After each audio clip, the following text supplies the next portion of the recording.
जी हाँ, नमस्कार दोस्तों, आप सभी का स्वागत है भोजपुरिया डॉलर में। कल बहुत ही प्यारा सा सॉन्ग रिलीज़ हुआ है दोस्तों, जो कि कलकतिया राजा सॉन्ग का नाम था, जिसमें पवन सिंह का आवाज़ था उसमें। और बहुत ही बेहतरीन तरीके से गाने को फरमाया गया था। उसमें इतनी मस्त एक्टिंग भी थी, जहाँ जैसे लग रहा था कि पवन सिंह सच में कमाने कहीं बाहर कलकत्ता जा रहे हैं।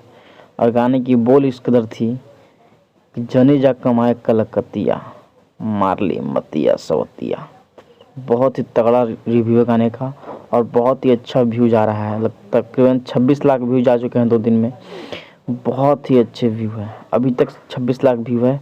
और बहुत ही ज़बरदस्त गाना है। बहुत दिन के बाद इस टाइप का सॉन्ग आया, क्योंकि पिछले साल मुझे लगता है कि सारे गायकों ने इस पे गाना गाए थे।